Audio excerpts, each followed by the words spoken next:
혹시 자식한테서 이런 말 들어보신 적 있으세요? 엄마, 나도 지금 힘들어. 알아서 좀 해봐. 이 말 한마디에 그 자리에서 가슴이 쿵 내려앉았던 분들, 오늘 이 영상 꼭 끝까지 봐주세요. 저 오늘 좀 무거운 이야기 드리려고 합니다. 돈이 없어지는 순간 자식이 달라지는 현실. 우리 주변에서 지금 이 순간에도 조용히 일어나고 있는 일입니다.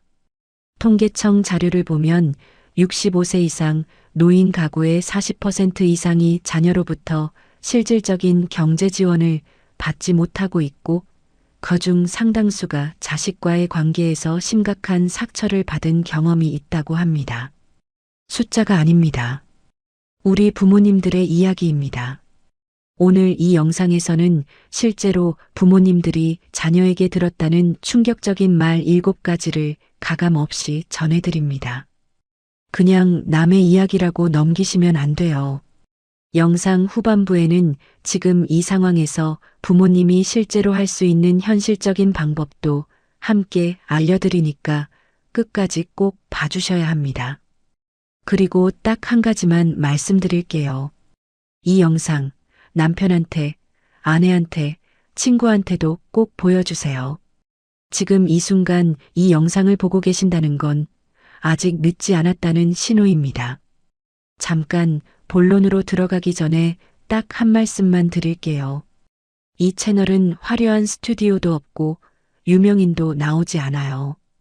그냥 우리 주변 어르신들의 진짜 이야기를 있는 그대로 담으려고 노력하는 채널입니다.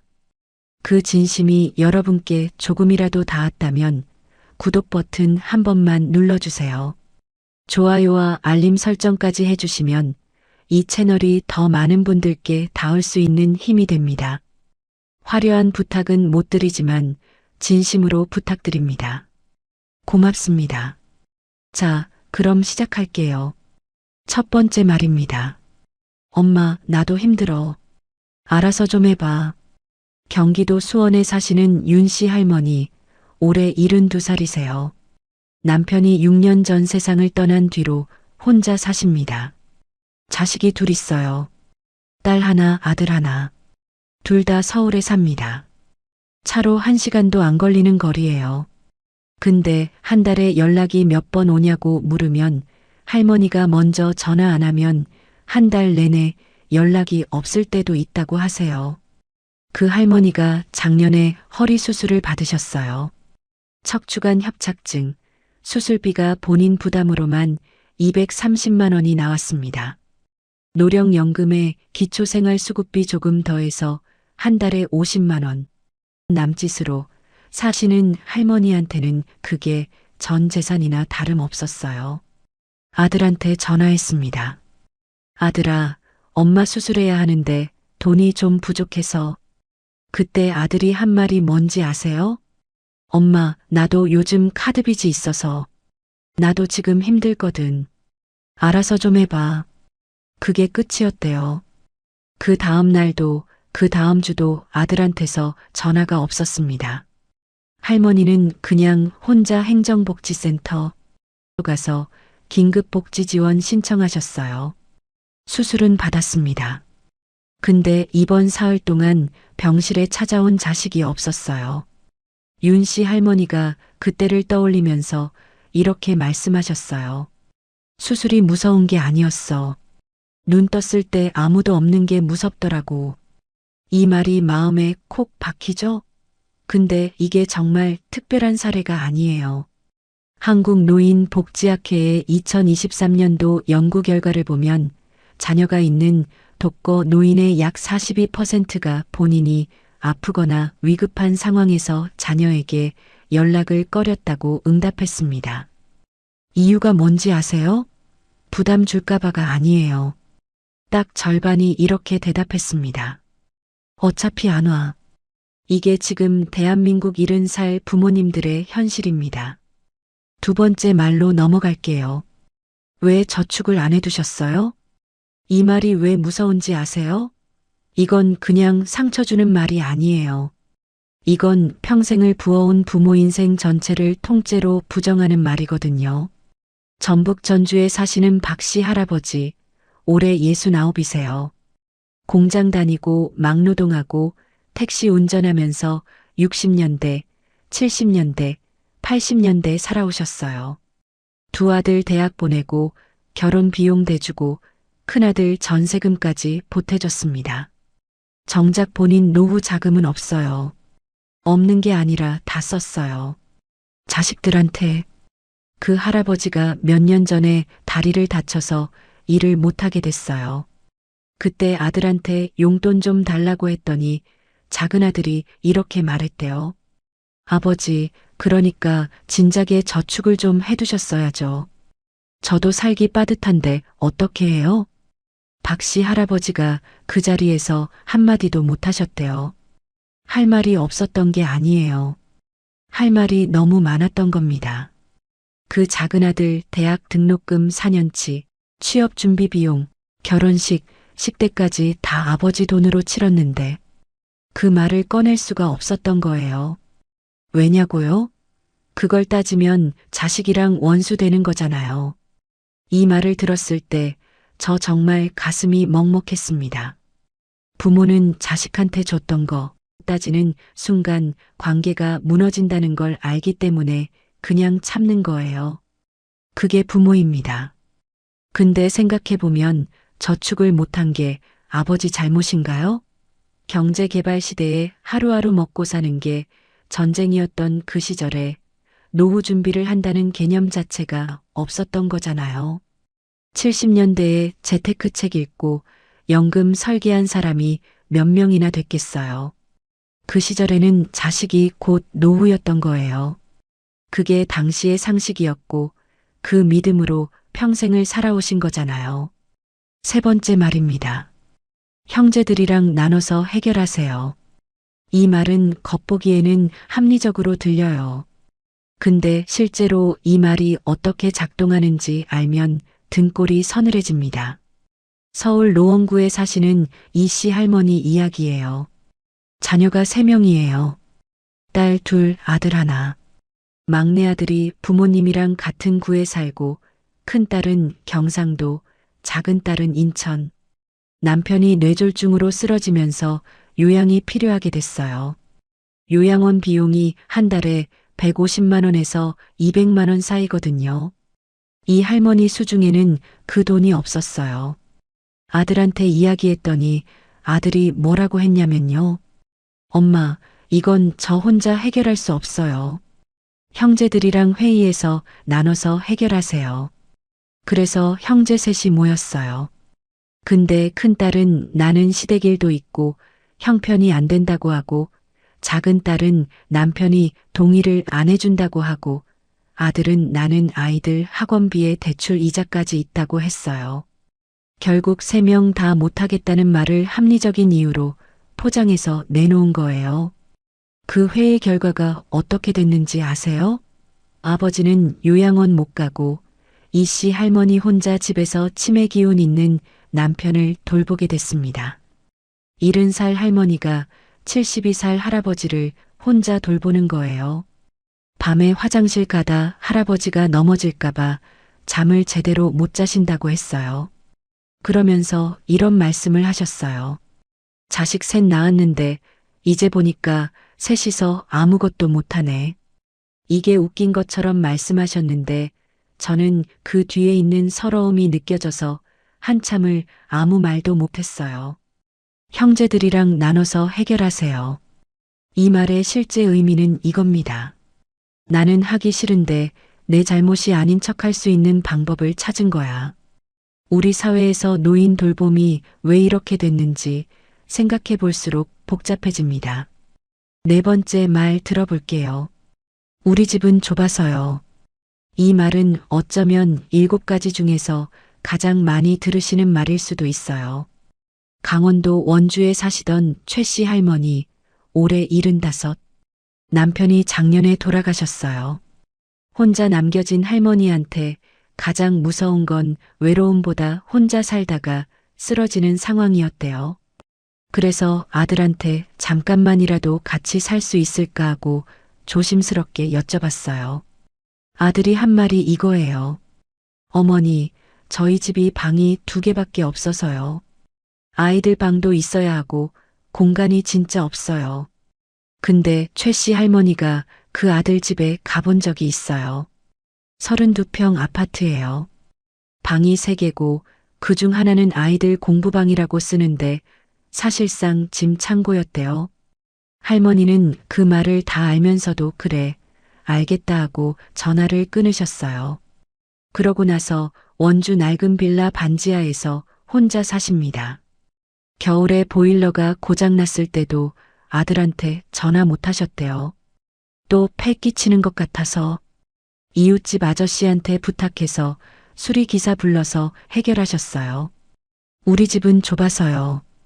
이 말은 공간의 문제가 아니에요. 마음의 문제입니다. 부모님 세대는 본인 집에 시부모님, 시아주버니까지 모시고 살았던 세대예요.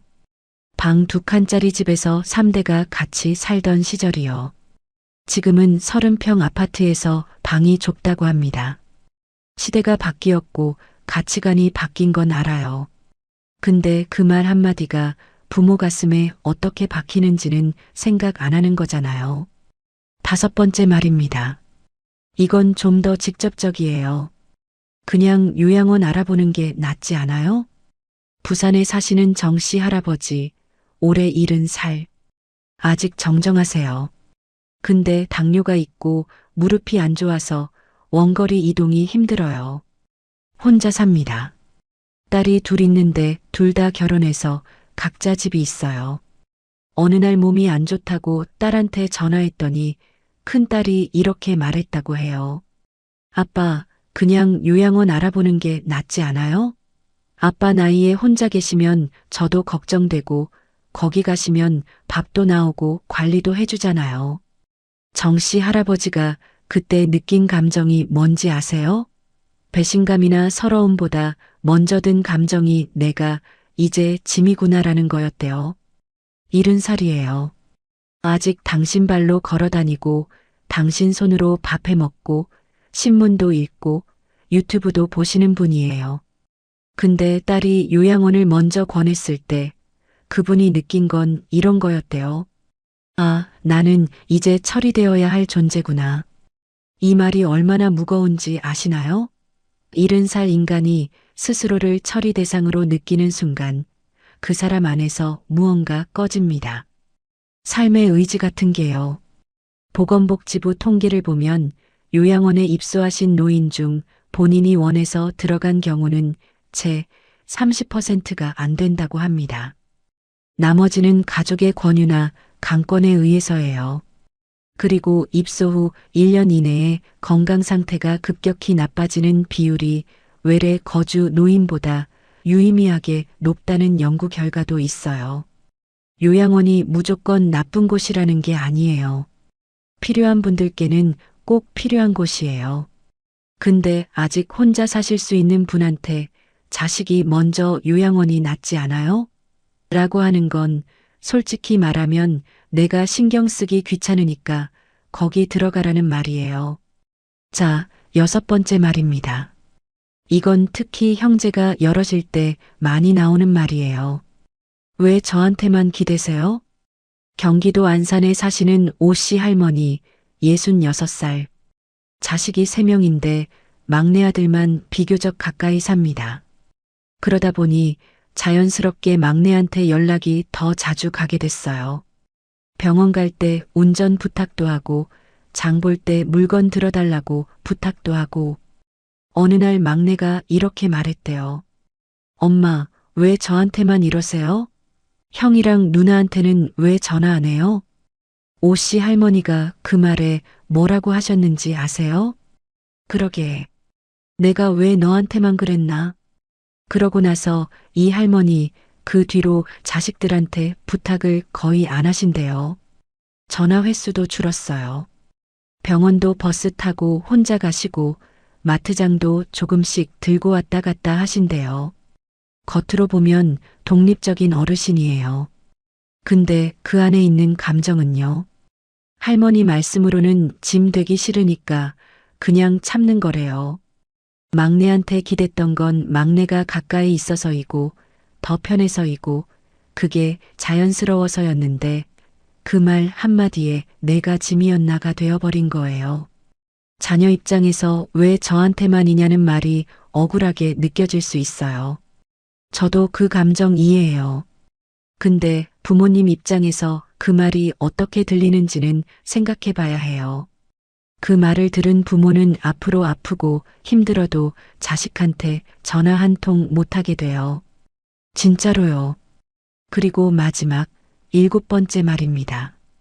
이건 제가 이 영상 만들면서 자료를 수집하다가 가장 많이 멈칫했던 말이에요. 연락하지 마세요. 저도 살아야 하니까요. 인천에 사시는 한 할아버지, 올해 73.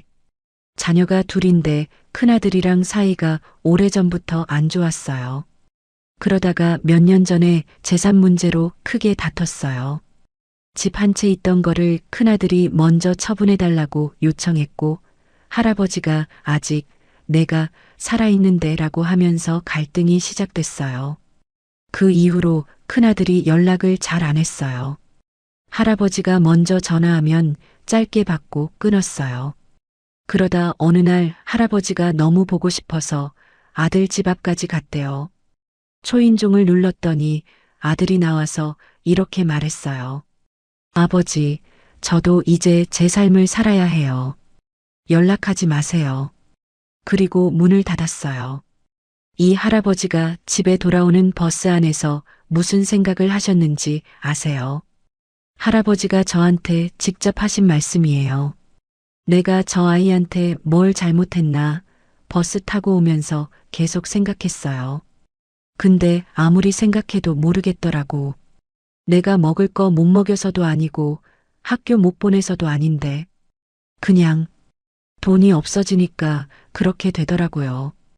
이 말씀 들으시면서 어떤 생각 드세요? 저는 그 할아버지 말씀 들으면서 한 가지가 계속 머릿속에 맴돌았어요.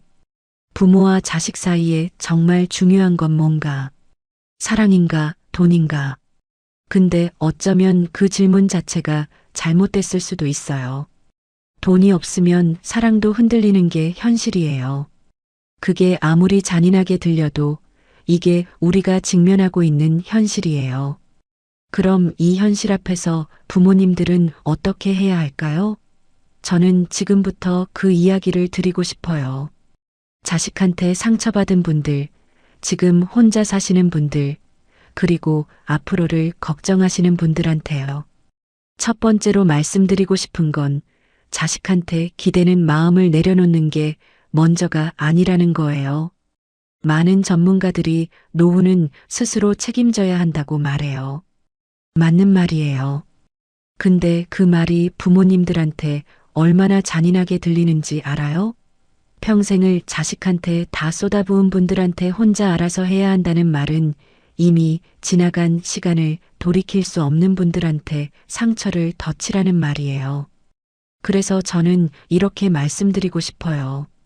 자식한테 기대는 마음을 내려놓는 게 아니라 자식 외에 기댈 수 있는 곳을 하나씩 만들어가는 게 답이라고요. 국가에서 운영하는 노인 복지 서비스만 해도 생각보다 많아요. 기초노령연금은 물론이고 노인 맞춤 돌봄 서비스라고 해서 혼자 사시는 분들한테 주기적으로 안부 확인하고 필요한 서비스 연결해주는 제도가 있어요. 주민센터에 가서 혼자 사는데 돌봄 서비스 신청하고 싶다고만 하면 돼요. 어렵지 않아요. 또 장기요양보험 등급 신청도 생각보다 많은 분들이 모르고 계세요. 거동이 조금 불편하신 분들, 인지 기능이 떨어지시는 분들은 1등급부터 5등급까지 나뉘는데 등급이 나오면 요양보호사가 집에 와서 도와주는 서비스를 아주 저렴하게 경우에 따라서는 거의 무상으로 받으실 수 있어요. 국민건강보험공단 전화번호가 125예요. 전화 한 통이면 상담받을 수 있어요. 두 번째로 드리고 싶은 말씀은 지금 자식한테 받은 상처를 혼자 사귀지 말라는 거예요. 혼자 사귀는 게 부모의 사랑이다 라고 생각하시는 분들 많아요. 근데 그게 오래 쌓이면 우울증이 돼요. 노인 우울증은 정말 심각한 문제예요. 2023년도 건강보험심사평가원 자료를 보면 65세 이상 노인 우울증 환자가 50만 명을 넘어섰어요. 그리고 실제로 우울증이 있는데 치료를 받지 않는 분들은 이 수치의 두세 배가 넘을 거라는 게 전문가들의 추정이에요. 경로당 가세요. 복지관 가세요. 어색해도 괜찮아요. 처음엔 다 어색해요. 거기서 비슷한 처지의 친구 한 명만 생겨도 삶이 달라져요. 자식한테 전화 못하는 날 그 친구한테 전화하면 돼요. 세 번째로 이 영상을 보고 계신 자녀분들이 계시다면 꼭 드리고 싶은 말씀이 있어요. 부모님이 돈이 없다고 해서 달라지는 자식이 되지 마세요. 아직 늦지 않았어요. 오늘 당장 부모님한테 전화 한 통 해주세요. 뭔가를 해드리지 못해도 돼요. 그냥 엄마 밥 먹었어? 이 한마디면 충분해요. 부모님이 기억하는 건 돈이 아니에요. 내가 힘들 때 자식이 옆에 있었냐, 목소리라도 들렸냐, 그거예요. 그리고 한 가지 더요. 저는 오늘 이 영상에서 자식들을 비난하고 싶은 게 아니에요. 이 세대도 힘들어요. 대출 이자, 아이들 교육비, 직장 스트레스, 정말 팍팍한 시대예요. 근데 그 힘듦을 부모님한테 돌리는 방식, 그게 문제라는 거예요. 이 시대에 노인으로 사는 것도 전쟁이고 중년으로 사는 것도 전쟁이에요. 근데 그 전쟁에서 가장 무방비 상태인 쪽은 부모님이에요. 그걸 조금만 더 생각해 주셨으면 해요. 자, 그리고 지금부터는 제가 진짜 실질적인 이야기를 드리려고 해요. 부모님들이 오늘 당장 확인해 보셔야 할 제도들이 있어요. 기초연금 말씀드렸죠. 올해 기준으로 단독 가구는 월 최대 33만 4천 원, 부부 가구는 월 최대 53만 4천 원까지 받으실 수 있어요. 근데 아직 신청 안 하신 분들이 많아요. 소득 인정액이 일정 기준 이하면 대부분 받으실 수 있으니까 주민센터 가셔서 확인해 보세요. 의료급여 제도도 있어요. 건강보험료가 부담되시는 분들은 의료급여 수급자 신청을 해보시면 병원 이용 부담이 확 줄어들어요. 기초생활수급자 중에서도 의료급여 1종, 2종으로 나뉘는데 이게 되시면 병원비가 거의 안 나와요. 그 외에도 에너지 바우처, 난방 지원, 양곡 할인, 이동통신요금 감면 같은 제도들이 있는데 이걸 다 챙기면 실제 생활비가 꽤 줄어들어요. 근데 이걸 아는 분들이 많지 않아요. 주민센터에 가셔서 노인복지급여 전체 신청 가능한 거 알려달라고 하시면 담당자가 다 안내해줘요. 한 번만 가시면 돼요. 마지막으로 이거 꼭 알아두세요. 노인 학대 신고 전화 125입니다.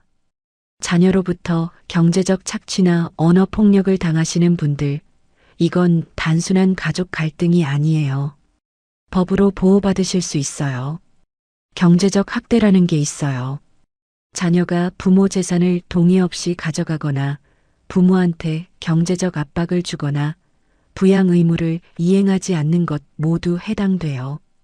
부양 의무 불이행은 법적으로 고발도 가능해요.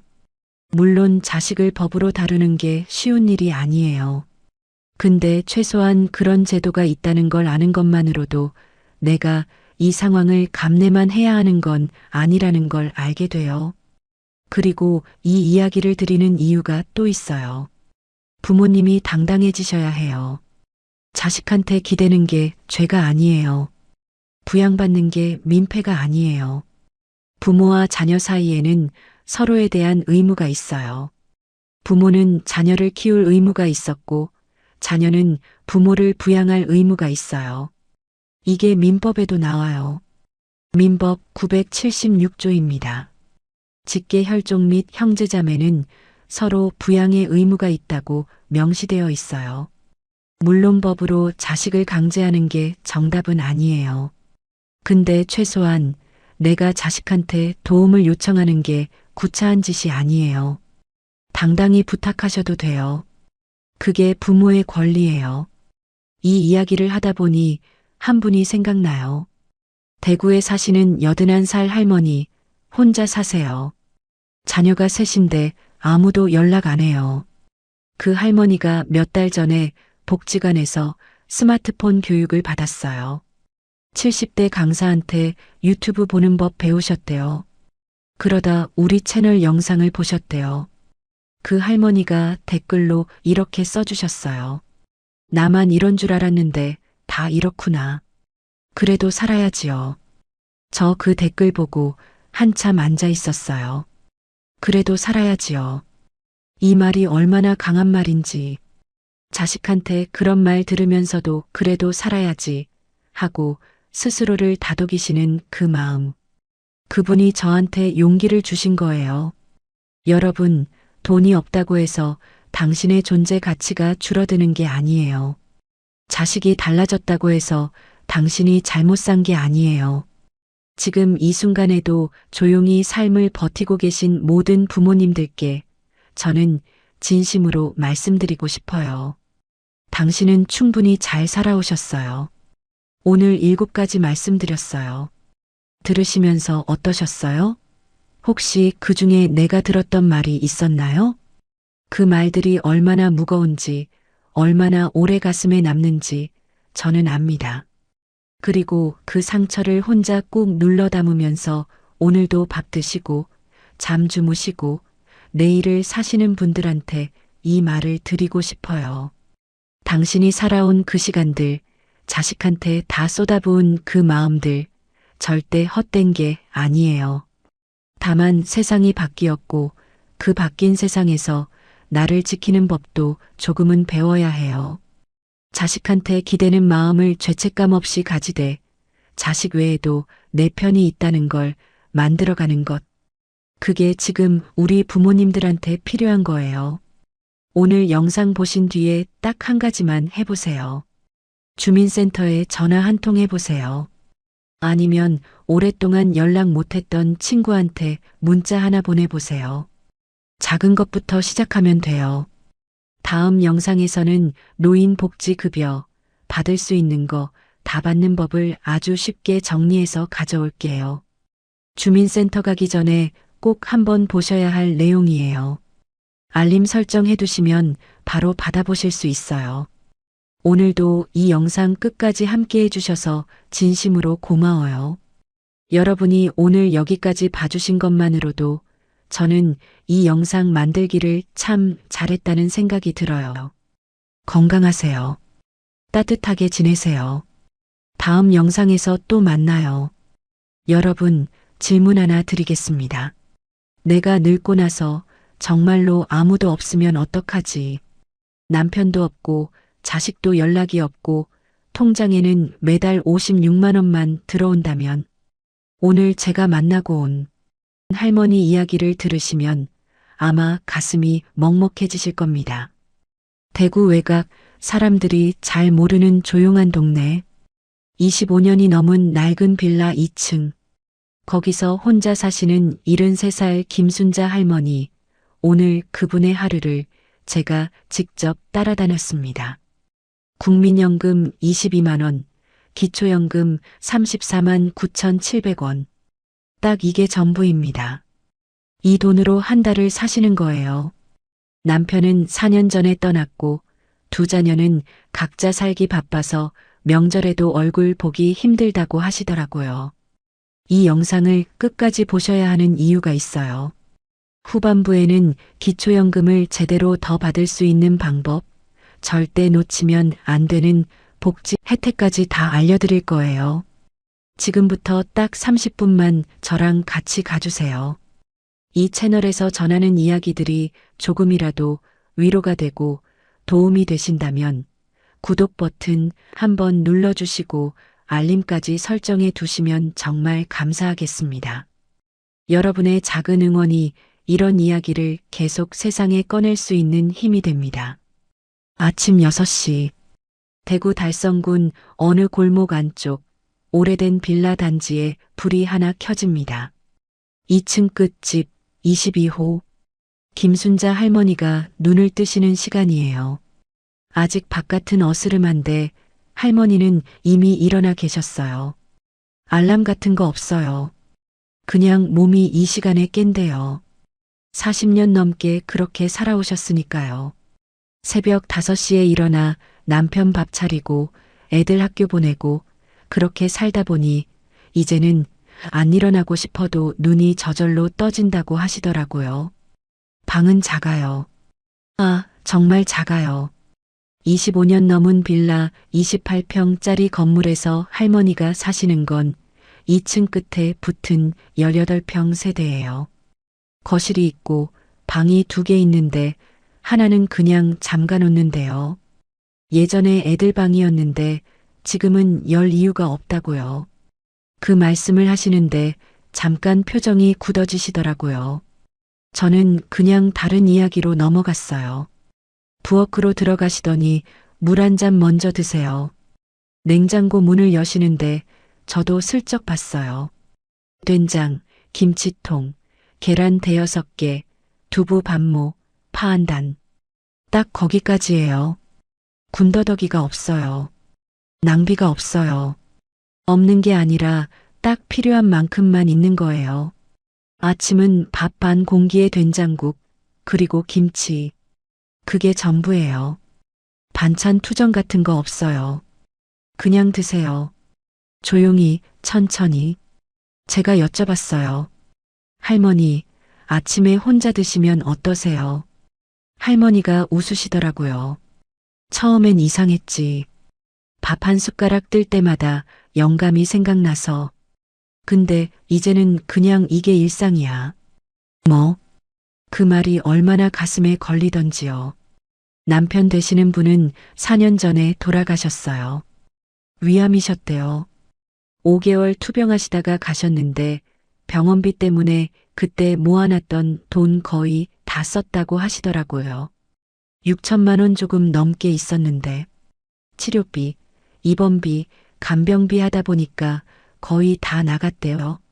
마지막에 장례까지 치르고 나니까 통장에 300만 원 남았다고요. 그 300만 원을 지금도 건드리지 않고 있대요. 그건 비상금이에요.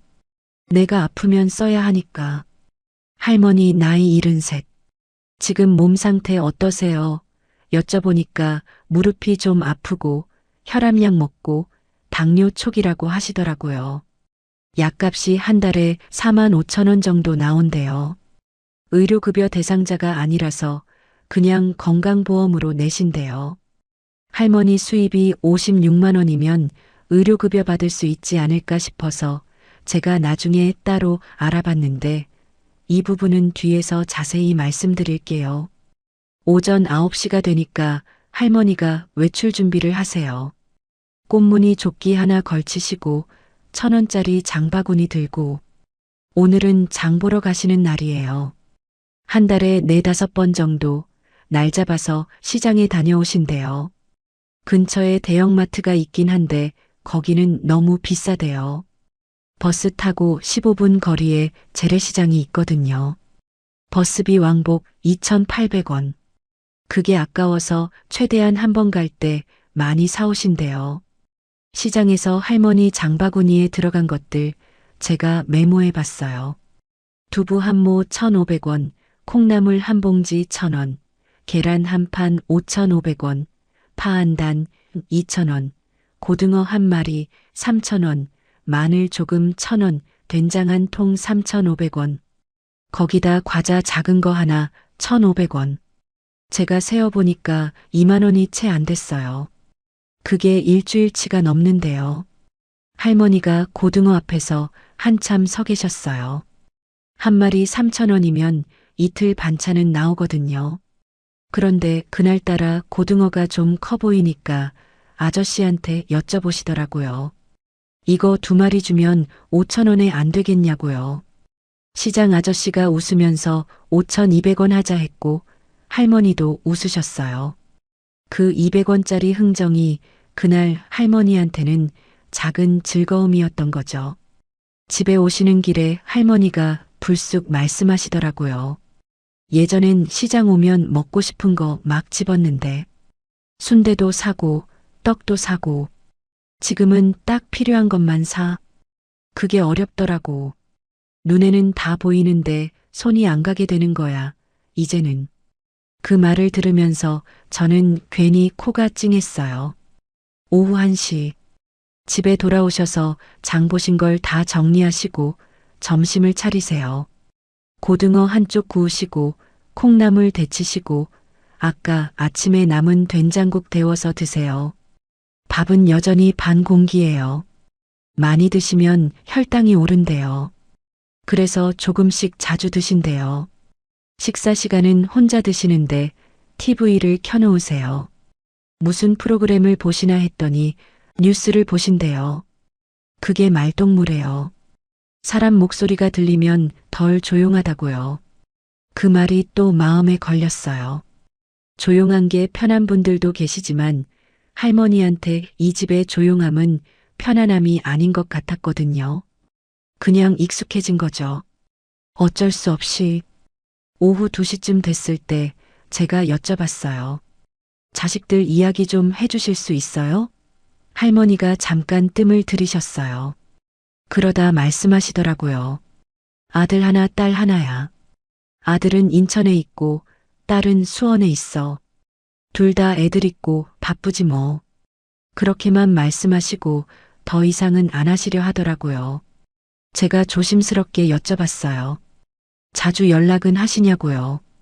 할머니가 웃으셨어요. 근데 그 웃음이 좀 씁쓸했어요. 가끔 명절에는 오지. 추석, 설 때는 와. 근데 밥 한 끼 먹고 가. 바쁘다고, 애들 학교 있다고. 그렇게 말씀하시면서 손을 만지작거리시더라고요. 자식한테 손 벌리고 싶지 않다고 하셨어요. 한 번은 아들한테 전화했대요. 겨울에 보일러가 좀 이상해서 고쳐야 할 것 같은데 돈이 좀 모자란다고요. 아들이 뭐라 했냐면 엄마 우리도 지금 빠듯해. 그러더래요.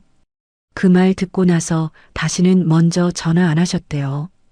괜히 짐 되기 싫어서, 부담 주기 싫어서, 그래서 보일러 그냥 이불 둘둘 감고 그 겨울 버티셨대요. 저는 그 이야기 들으면서 할 말이 없었어요. 뭔가 위로의 말을 드려야 할 것 같은데 그 어떤 말도 가볍게 느껴져서 그냥 옆에 앉아서 같이 있었어요. 이분이 받으시는 연금 얘기를 좀 더 구체적으로 해볼게요. 국민연금이 22만 원이에요. 사실 이 금액이 좀 적다 싶으시죠? 할머니가 국민연금을 가입하신 기간이 많지 않아요. 남편 되시는 분이 직장 다니실 때 할머니는 전업주부셨거든요. 그러다 남편이 퇴직하고 나서 할머니가 동네 반찬 가게에서 파트 일을 하신 게 전부라서 가입 기간이 5년 조금 넘는데요. 그 이후에 5년을 더 넣어서 10년을 채웠대요. 그러니 22만 원밖에 안 나오는 거예요. 이분이 받는 기초연금은 2026년 기준 단독 가구 최대 금액인 34만 9,700원이에요. 할머니가 재산이 없고 소득이 거의 없으니까 감액 없이 최대치를 받으시는 거예요. 국민연금이랑 기초연금을 합치면 56만 9,700원이에요. 편의상 56만 원이라고 부르죠. 이 돈으로 한 달을 어떻게 사시냐고요. 제가 할머니랑 같이 앉아서 한 달 지출을 쭉 정리해 봤어요. 아파트 관리비가 아니라 빌라니까 관리비라기보다 공용 전기, 청소비 같은 게 월 2만 원 안팎 나와요. 전기요금이 여름엔 오르는데 겨울엔 조금 더 많이 나오고요. 평균으로 치면 월 3만 원 내외. 가스비가 여름엔 거의 없지만 겨울엔 8만 원까지 치솟는데요. 통신비는 알뜰폰 쓰시는데 월 1만 5천 원. 식재료비가 한 달에 15만 원 선. 약값 4만 5천 원. 교통비 한 달에 2만 원. 가끔 병원 가시는 비용 포함해서 의료 관련이 월 7만 원 정도. 기타 생활용품, 세제 같은 거 4만 원. 이것저것 합산하면 한 달에 45만 원에서 50만 원 사이가 나가요. 그러면 남는 게 6만 원에서 10만 원 사이예요. 이게 전부예요. 비상금이요? 비상금은 아까 말씀드린 300만 원이 전부고 그걸 건드리지 않으려고 이렇게 빡빡하게 사시는 거예요. 왜냐면 갑자기 아프면 그 돈이 없으면 진짜 아무것도 없거든요. 할머니한테 여쭤봤어요. 가장 무섭고 힘든 게 뭐예요? 할머니가 대답하시는데 시간이 걸렸어요.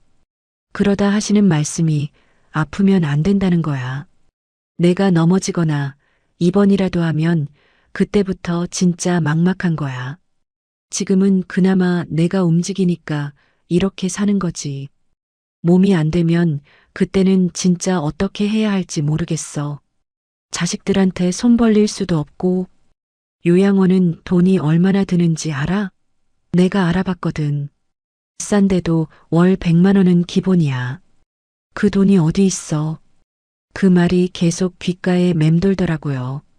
실제로 통계를 보면 대한민국 65세 이상 노인 인구 중 혼자 사시는 분들이 이미 200만 명을 훌쩍 넘었어요. 10명 중 거의 두세 명이 독거노인이에요. 그리고 그분들 중 상당수가 기초연금과 국민연금을 합쳐서 월 50만 원에서 70만 원 사이로 사세요. 김순자 할머니 같은 분들이 한두 분이 아닌 거예요. 전국의 수십만 명이 비슷한 상황에서 오늘도 하루를 버티고 계신 거예요. 오후 3시가 넘으니까 할머니가 소파에 앉으세요. 뭘 하시나 봤더니 서랍에서 뭔가를 꺼내세요. 낡은 앨범이에요. 빛이 바랜 사진들이 가득한. 할머니가 천천히 한 장씩 넘기시는데 어느 사진 앞에서 멈추시더라고요. 남편 되시는 분이랑 젊을 때 찍은 사진 같았어요. 할머니가 훨씬 젊고 남편도 웃고 있고 어디 여행 간 것 같은 사진이었어요. 할머니가 그 사진 보시면서 혼잣말처럼 하시더라고요. 이 사람이 없으니까 참 이상해. 45년을 같이 살았는데 밥상의 맞은편에 아무도 없는 게 이렇게 이상한 일인지 몰랐어. 처음 6개월은 그냥 밥도 못 먹겠더라고. 근데 사람이 참 이것도 익숙해지더라고. 그게 더 무섭기도 해. 그 말씀 들으면서 제가 진짜 할 말을 잃었어요. 상실감이 얼마나 크셨을지, 그리고 그게 익숙해지는 게 또 얼마나 슬픈 일인지. 남편을 보내시고 나서 가장 달라진 게 뭐냐고 여쭤봤더니 이야기 상대가 없는 거래요. 아파도 이야기할 사람이 없고 뭔가 결정해야 할 때 물어볼 사람이 없고 뭐든 혼자 결정해야 하는데 그게 처음엔 너무 무거웠대요. 지금은 그냥 혼자 다 하는 게 익숙해졌지만 그 무게는 여전하다고요. 할머니 일과 중에 유일한 사람과의 접촉이 뭔지 아세요? 일주일에 2번 오는 사회복지사 방문이에요. 대구시 독거노인 돌봄 서비스 통해서 일주일에 화요일, 금요일에 한 번씩 복지사분이 오셔서 안부 확인하고 가시는 거예요. 30분 정도 이야기 나누고 가신대요. 할머니가 그날들이 가장 기다려진다고 하셨어요. 그 30분이 그 주에 가장 많이 웃는 시간이래요.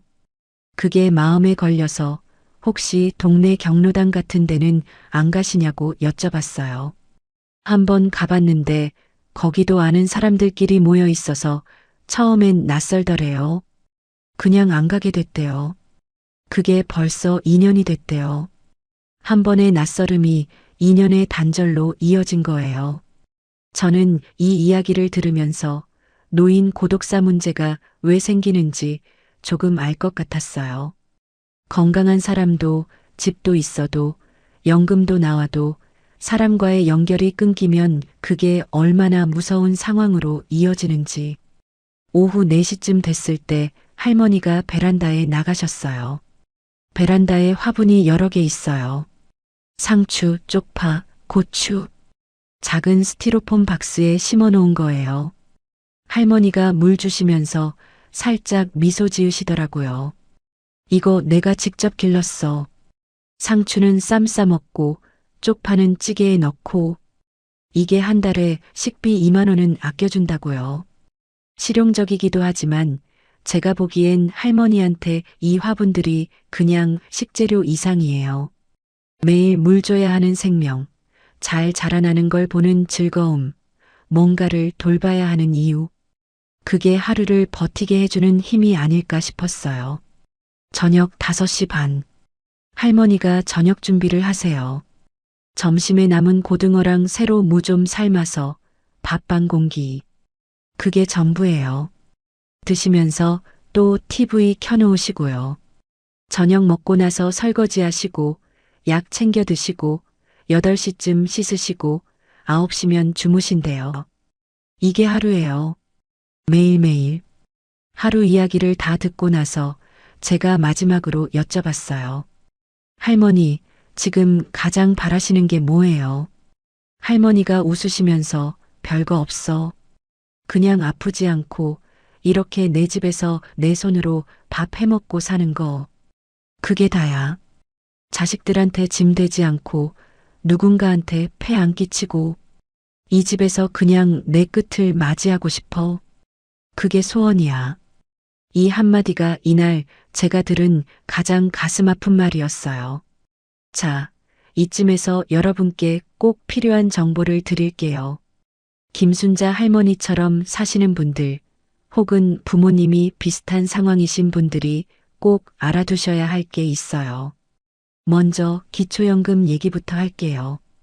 2026년 기준으로 기초연금 단독 가구 최대 수령액이 34만 9,700원이에요.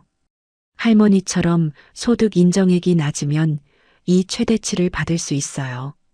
그런데 많은 분들이 국민연금을 받고 있으면 기초연금이 깎인다고 알고 계세요. 이게 반은 맞고 반은 틀려요. 국민연금을 기초연금 최대치의 250% 이상 받으면 일부 감액이 되는 게 맞아요. 그런데 할머니처럼 22만 원 받으시는 분들은 그 기준에 훨씬 못 미치니까 최대치 다 받으시는 거예요. 내가 국민연금 받으니까 기초연금 못 받는다. 이렇게 생각해서 신청 자체를 안 하신 분들, 지금 당장 주민센터 가보세요. 신청 안 하면 아무도 먼저 안 챙겨줘요. 두 번째로 의료급여 이야기예요. 할머니가 건강보험으로 병원 다니시는데 소득과 재산을 기준으로 의료급여 1종 또는 2종 대상이 될 수 있어요. 의료급여 1종이면 병원비 본인 부담이 거의 없어요. 2종도 훨씬 저렴하고요. 기초생활수급자 기준을 충족하면 의료급여 받을 수 있는데 재산이 있으면 기준 충족이 어렵지만 주거용 재산공제를 받으면 기준이 달라질 수 있어요. 이게 지역마다 계산 방식이 달라서 꼭 읍면동 주민센터에 가서 상담받으세요. 본인이 기준에 해당하는지 직접 계산하기 어려우니까 복지 담당자에게 물어보시는 게 제일 정확해요. 세 번째로 에너지 바우처예요. 할머니처럼 기초생활수급자이거나 차상위계층이면 에너지 바우처를 받을 수 있어요. 이게 전기, 가스, 등유, 연탄 등의 에너지 비용을 지원해 주는 건데 1년에 몇십만 원이 지원되거든요. 겨울에 가스비 걱정하시는 분들, 이거 꼭 신청하세요. 에너지 바우처 신청은 주민센터에서 할 수 있고 온라인은 복지로 사이트에서도 가능해요. 네 번째로 노인 맞춤 돌봄 서비스예요. 할머니가 받고 계신 그 사회복지사 방문이 여기에 해당돼요. 이 서비스는 만 65세 이상 독거 어르신이나 노인 부부 가구 중 돌봄이 필요한 분들께 안부 확인, 가자 지원, 식사 배달 등을 해주는 서비스예요. 신청은 주민센터나 지역사회 서비스 투자 사업 콜센터 통해서 할 수 있어요. 아직 신청 안 하신 분들 지금 바로 알아보세요. 다섯 번째, 독거 어르신 중에 긴급복지지원제도를 모르시는 분들 많아요. 갑자기 의료비가 많이 나왔거나 주거 문제가 생겼거나 재난이 생겼을 때 일시적으로 지원받을 수 있는 제도예요. 일회성이긴 하지만 위기 상황에서 크게 도움이 될 수 있어요. 보건복지부 콜센터 국번 없이 129에 전화하시면 돼요. 여섯 번째로 실버론이라고 들어보셨어요? 주택연금이랑 헷갈리시는 분들 많은데 이건 달라요. 한국주택금융공사에서 운영하는 주택연금은 집을 담보로 맡기고 매달 연금처럼 돈을 받는 제도예요. 할머니처럼 집은 있는데 현금이 없는 분들한테 선택지가 될 수 있어요. 물론 집이 본인 소유여야 하고 신청 조건이 있으니까 꼭 전문가 상담 받으시고 결정하세요. 근데 알아는 두셔야 해요. 마지막으로 제가 가장 강조하고 싶은 건 이거예요. 모르면 못 받아요. 대한민국 복지제도가 생각보다 많이 있어요. 근데 신청 안 하면 아무도 먼저 가져다 주지 않아요. 주민센터 가서 복지 상담해달라고 말 한마디 하시면 담당자가 해당되는 복지제도를 싹 다 알려줘요. 부끄러운 거 아니에요. 내가 낸 세금으로 만들어진 제도니까 당당하게 받아야 하는 거예요. 할머니 이야기로 다시 돌아올게요. 제가 이날 할머니 댁에서 오후 내내 같이 있다가 저녁 드실 때까지 있었어요. 나오면서 할머니가 손 꼭 잡으시더라고요. 오늘 너무 좋았어. 이렇게 오래 이야기 나눠본 게 얼마만인지 모르겠다고요. 그 손의 온도가 아직도 기억나요. 차갑지도 않고 뜨겁지도 않은 그냥 사람의 온기. 이분이 이 온기를 일주일에 2번 복지사분 오실 때만 느끼신다고 생각하니까 마음이 무거웠어요. 집으로 돌아오는 버스 안에서 제가 한 가지 생각을 했어요. 우리가 노후를 얘기할 때 항상 돈 이야기만 하잖아요. 연금 얼마 받냐, 저축 얼마 했냐, 부동산 있냐. 근데 할머니를 보고 나서 생각이 달라졌어요. 돈도 중요한데 연결이에요. 사람과의 연결. 그게 없으면 56만 원이든 560만 원이든 진짜 의미가 없을 수도 있겠다 싶더라고요. 할머니가 그날 하루 동안 웃으신 순간이 몇 번 있었어요. 시장에서 고등어 흥정할 때, 베란다 화분에 물 줄 때, 그리고 제가 이야기 들어드릴 때, 다 거창한 게 아니에요. 작은 것들이에요. 그 작은 것들이 하루를 살아내게 하는 거예요. 이 나라에 할머니 같은 분들이 얼마나 많을까 생각해보면 정말 숫자가 어마어마해요. 통계청 자료에 따르면 2024년 기준 우리나라 독거노인 비율은 전체 노인 인구의 35%에 육박해요. 3명 중 1명이 혼자 살고 있는 거예요. 이분들 중 상당수가 소득이 월 100만 원이 안 돼요. 할머니처럼 50만 원대에서 70만 원대로 사시는 분들이 너무 많아요. 그런데 그분들이 다 팔자가 없어서 그런 게 아니에요. 시대가 그랬어요. 일제강점기, 6.25, 가난, 보릿고개. 그 시대를 살아내면서 자식 키우고 국가 재건에 몸 바치고 정작 본인들 노후 준비는 할 여건이 안 됐던 세대예요. 그분들이 지금 이렇게 살고 계신 거예요. 할머니가 젊었을 때 꿈이 뭐였냐고 여쭤봤어요. 할머니가 깔깔 웃으시더라고요. 꿈? 그때 꿈 같은 게 있었어? 그냥 먹고 사는 게 다였지. 아이들 굶기지 않고 남편 밥 챙기고 그게 다야. 그러다 여기까지 온 거지. 돌이켜보면 뭐 하나 내 것 한 적이 없어. 평생 누군가를 위해 살았는데 끝에 이렇게 혼자야. 이 말을 하시면서 할머니가 웃으셨는데 그 웃음 속에 얼마나 많은 게 담겨 있는지 설명이 안 돼요. 제가 이 영상을 만들면서 가장 하고 싶었던 이야기가 이거예요. 이런 분들의 이야기를 그냥 지나치지 말자는 것. 우리 부모님이 혹시 비슷한 상황이신 건 아닌지, 가까운 이웃 어르신이 혼자 힘들게 사시는 건 아닌지, 한 번만 더 눈을 돌려봐 주자는 거예요. 전화 한 통이에요. 우리가 놓치고 있는 그분들에게 연결고리가 되어 드릴 수 있는 게 그냥 전화 한 통이에요. 오늘 하루 동안 김순자 할머니의 이야기를 전해드렸어요. 연금 56만 원, 25년 된 낡은 빌라, 혼자 보내는 하루하루. 숫자로만 보면 참 팍팍해 보이지만 할머니는 그 속에서 화분에 물 주고 시장에서 200원 흥정하고 앨범을 넘기며 오늘을 버텨내고 계세요. 그게 참 대단한 거예요. 그 하루하루가 다 삶이에요. 여러분 주변에 혼자 계신 어르신 있으시면 오늘 전화 한 통 드려보세요. 뭔가 거창한 도움이 아니어도 돼요. 그냥 목소리 한번 들려드리는 것. 그게 그분에게는 오늘 하루의 가장 큰 선물이 될 수 있어요. 복지제도 정보는 잊지 마세요. 기초연금 꼭 신청 확인하시고 에너지 바우처, 노인 맞춤 돌봄 서비스, 긴급복지 지원, 주민센터 복지 잔담. 이 5가지 꼭 기억해 두세요. 다음 영상에서는 월 100만 원 이하로 사시는 시니어 분들이 놓치고 있는 정부 지원 제도를 아주 꼼꼼하게 정리해 드릴 거예요. 절대 놓치지 마세요. 오늘도 이 영상 함께 해주셔서 진심으로 감사드려요.